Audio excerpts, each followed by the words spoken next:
this episode of our show, we have Marcello Pace, CEO at Scarpe and Scarpe and PittaRosso. First of all, he's also a friend, so I'm very happy to have Marcello in our show today. Marcello graduated in law at the University of Perugia. He then studied different management courses, both in Italy and abroad, including the advanced management program at the Wharton School at the University of Pennsylvania. He has an extensive experience in retail and fashion, very long-standing career at Bata, where he had very many global roles, including retail manager, country manager, group managing director, retail president, and president of Bata Europe. So kind of responsible really for driving the growth strategy, product development, and comms. In addition to that, he had also leadership positions in other companies, both in Italy and Asia, companies like Replay or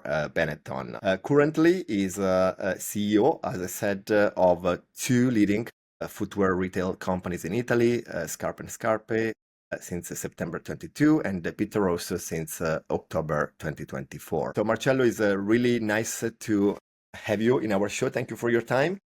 I'm sure we are going to have an interesting conversation on the future of value chains. And I would like to ask you, first of all, to maybe add some color to this short biography I just read and tell us a little bit more about your career journey. No, Paolo, thank you very much, Paolo and Francesco. Thank you very much for your invitation. I'm super glad. Well, when you were, telling me about my experience, I just realized that I'm not anymore a spring chicken, and basically it's probably the different experiences that I had. It's a result of a long career. I have to say that I would like to say that my professional story began on the shop floor, among shelf, customer shoes, but actually it's not, it started with my really first experience, starting with a project with the European Union,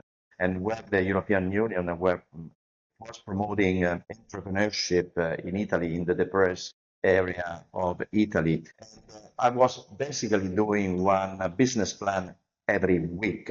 And actually, always when you were saying, I say, what did I learn? How this experience with this project connect and link with retail is basically because I learned flexibility and I learned the power of listening, observing, and also understanding people. Because in my career, I work in different geographies. I work in 8 different countries. I had leadership role where I was covering 4 continents, and basically, but there is one commonality among them is that being flexible and having the capability of understanding people and situation. Definitely, I have had the privilege of working in many areas. I was almost 25 years in Asia. Definitely, it hasn't been a straight path, but I have to say every step taught me something.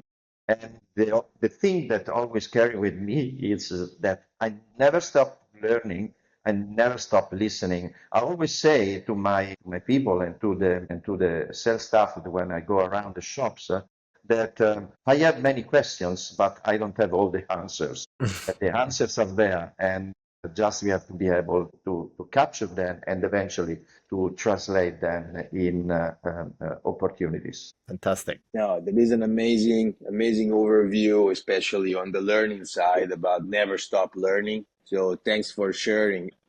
I was hit by, many countries covered, working across 4 continents, means to me, I imagine you like fly to, a country to another, thinking about how the world is going to be, how the world is at now. So we are coming from like past 20 years, deep globalization, and now we have events of turbulences and wars, and maybe also changing in the geopolitics, rushing to maybe something different, something more local to local, maybe some regional. Do you see the trend? How do you see the trend which you think are, the most impactful, like drivers, and how do you see this shift, if any? Well, it's a good question. Actually, as I said, I have many questions, but I don't have all the answers. So not the answer. But no, coming back to your when you were representing my career, it's true. I was, I think, in the peak of my traveling, I was away for almost 250 days here, from my home, from my wife, who is really an understanding wife, I have to say, and really I have to thank her, my daughter. Well, let's say it's definitely is a different world from 20 years ago, from 30 years ago, but even from 10 years ago. And especially, there was so much more excitement and faith in the future, which now is not really anymore like that. But Mm.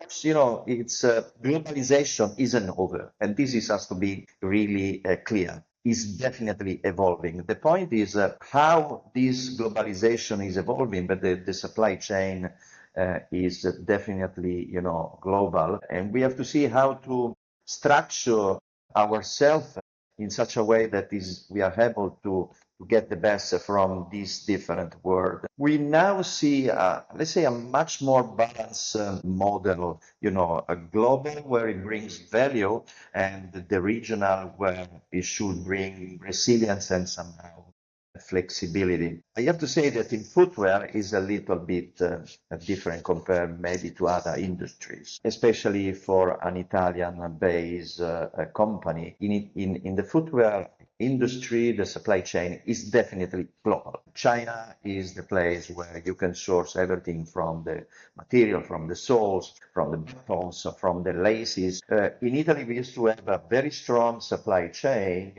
but it is basically disappear, at least for the segment where we are, which is really a commercial, the commercial segment.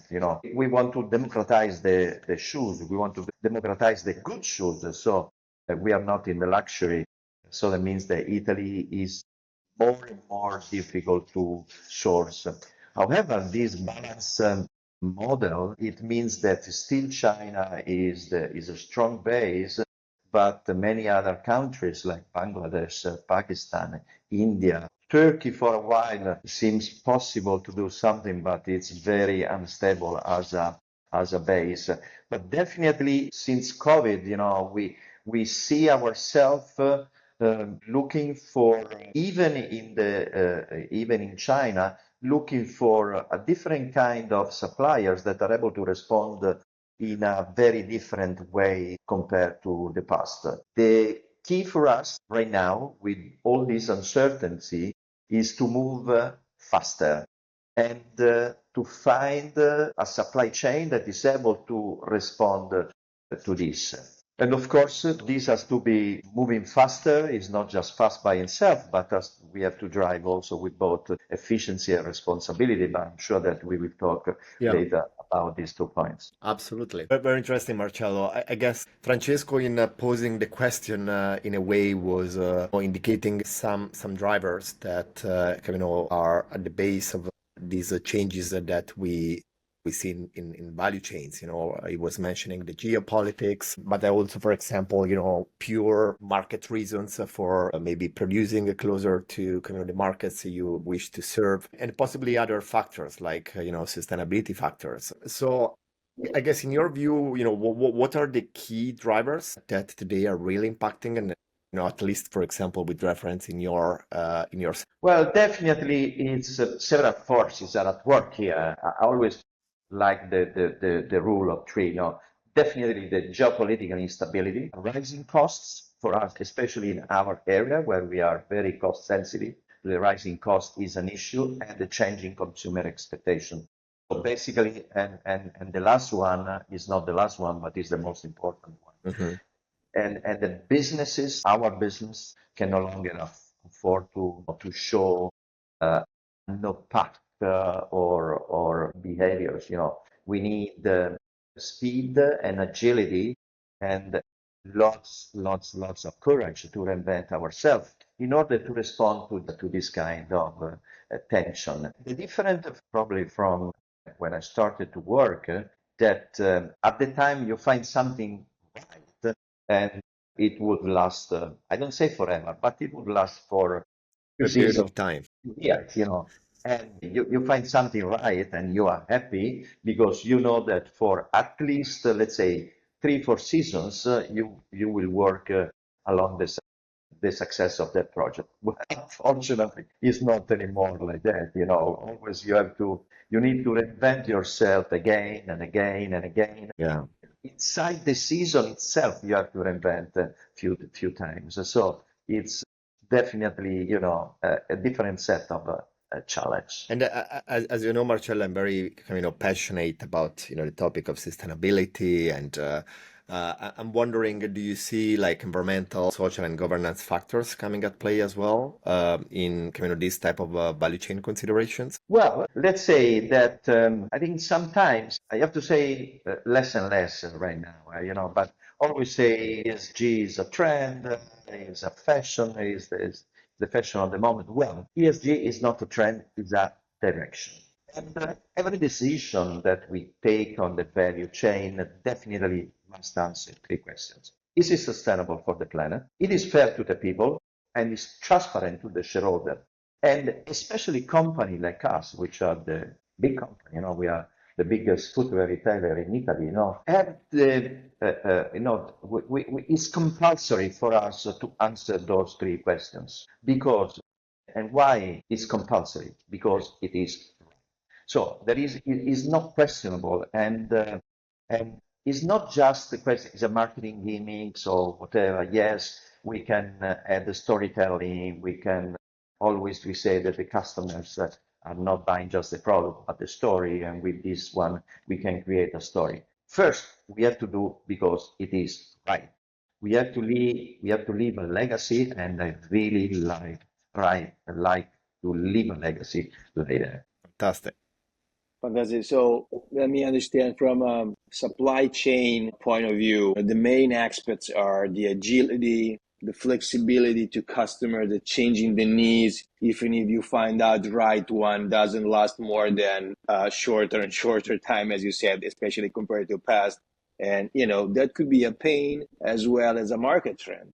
So this, continuous reaction to market, continuous reaction, of course, is an internal turmoil of the sector and something really evolving, year by year. Also, I guess, because of internet, because of social media. So all these like flavors and new things like going around and these new trends affecting, customization on. This is a market perspective. Well, Looking sorry. at like the chain, the industry you are, tricky question here maybe, and thinking about stakeholders, which are the most important ones? Which are the most, also, let me say, slippery like dynamics, you deal with like in your everyday business to take care of, maybe out of also the books? Well, as I said, the driver is always the customer. You have to be Yeah. so customer centric, which, everything we do is to make sure that the customer is more satisfied. And in the end, they buy more shoes and accessories. So the slippery things always, even in the past, it was very important to work together with the suppliers, with the supply chain. Always we used to say, yes, we are a team and so on. Well, let's say before it was probably more worse than reality. Now there is need, there is necessary to make sure that this one becomes a reality. Operationally, from a supply chain point of view, the key word is integration. Integration. It's. I just came back recently from China, where I spent a little bit less than 2 weeks, speaking to our suppliers, saying that, hey guys, we have to uh, work even closer to the way we used to work because we have to be agile, we need more speed, we need to react even faster. So that means that the point of connection is not anymore when when you come to Italy or when we come to China, we work out the collection and we go.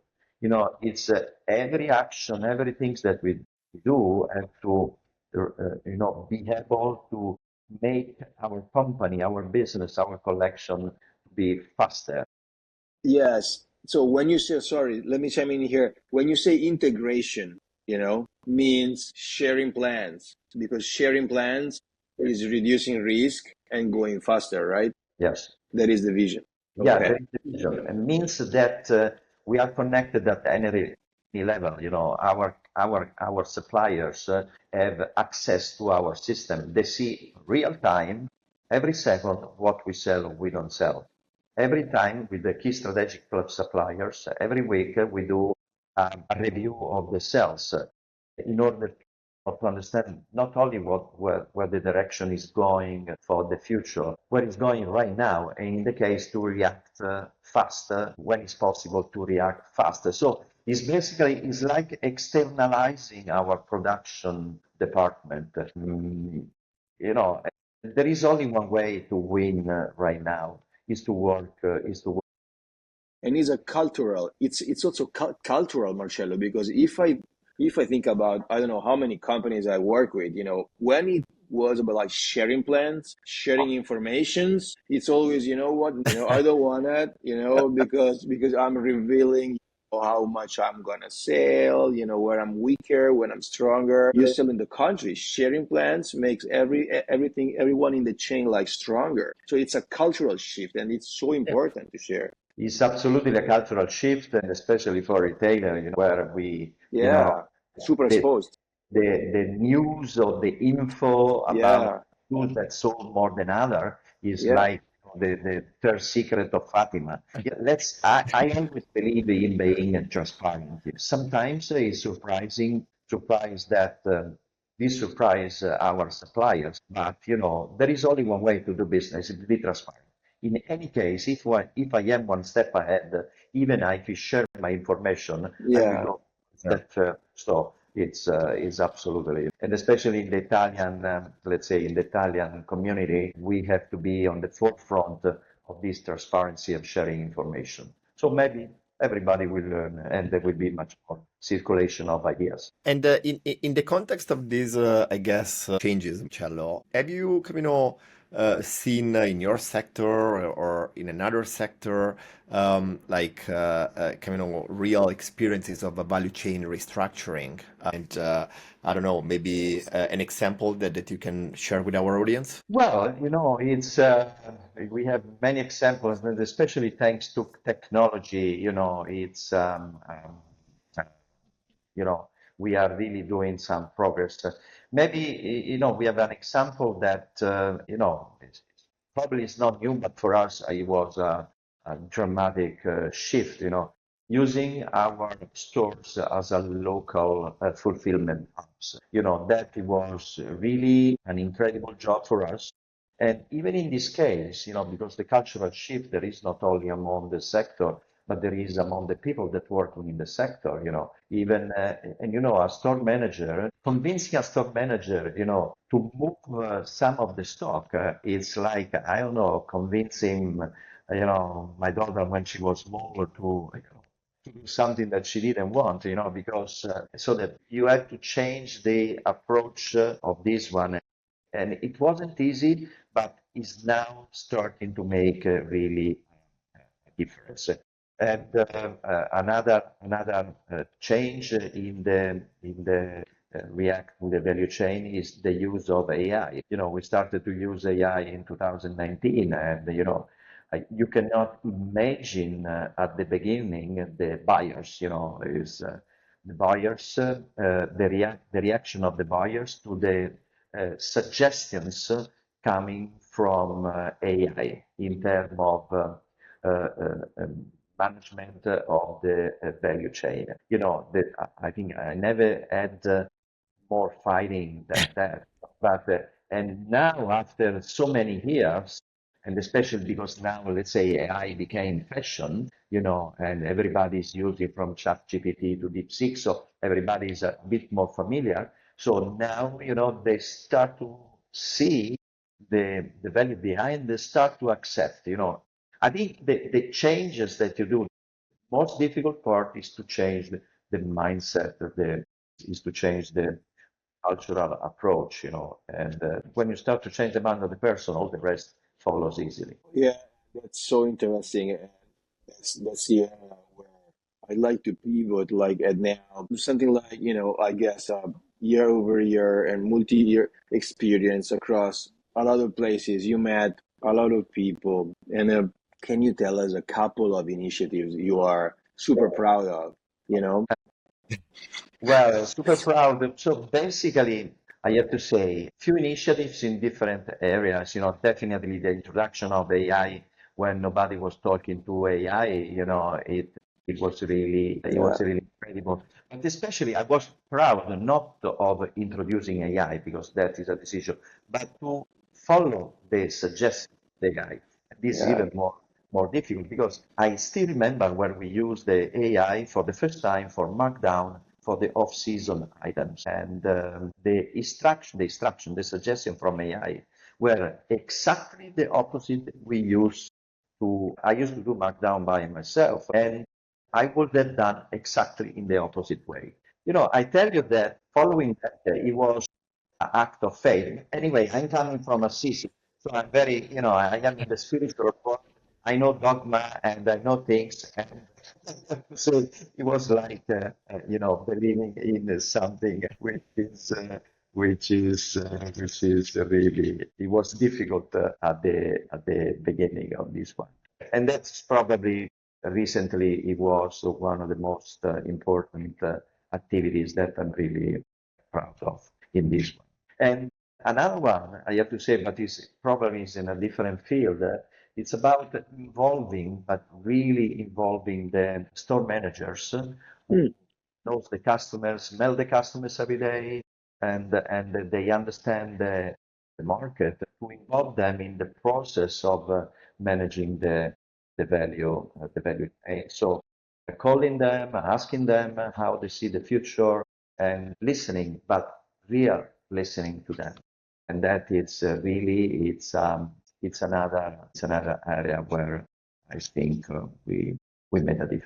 Thanks, Excellent. Marcello. And maybe one final question for you, Marcello, also conscious of time. I guess is a fast-moving picture, right? I mean, the situation, 5 years ago, was different from what we see happening today. And I guess we do have this perception that there are certain trends. But if we try to push in a kind of visionary exercise, the time horizon to, let's say, 5 to 7 years from now, what you see, really shaping value chains at that point? Is the same topics that we are discussing today, or is something else? Oh, I see. Well, I have to say the world is changing so fast. Really, yeah, I don't have an answer. I don't have a crystal ball. Who was Socrates saying? Was saying Socrates, I'm good because I know that I don't know. Yeah. Definitely, I think it is an extension of what I said. I think a successful company is a company that is agile, that is fair, and is transparent. I think, especially in terms of transparency, I believe very much that it should be an attitude that every company, especially the biggest company, have to follow. I see that the ESG, as I said before, is not a fashion, but is not a trend anymore, but is something that is there and is going to stay forever. And for both the pressure of the customers, that now they are starting to really to ask for that, and for, of course, for the shareholders, and this is coming a little bit probably from the regulatory Yeah. so on. But in retail, in the end, I only one thing I'm sure, it's the customer decides what we want. So that we have to be, we have to be, and we will be customer centric if we want to continue to be successful. And so that, in the sense, in order to uh, make sure that what we make is right, and the way that Yeah. we make it, the price and so on, I have to say we have to follow the customer. And if we make it right, we can change a little bit also our work. One pair of shoes. That's great. I guess this is a nice way to end. Marcello, it was really a pleasure to have you in our show. Thank you for sharing your experience and thoughts and vision. And congratulations for all the good work you're doing. Thank you very much, Paolo. Thank you, Francesco. It was really a pleasure.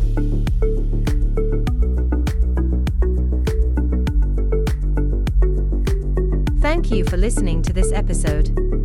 If you enjoyed this discussion, we invite you to like and share this episode on your social media. Enjoy the rest of your day.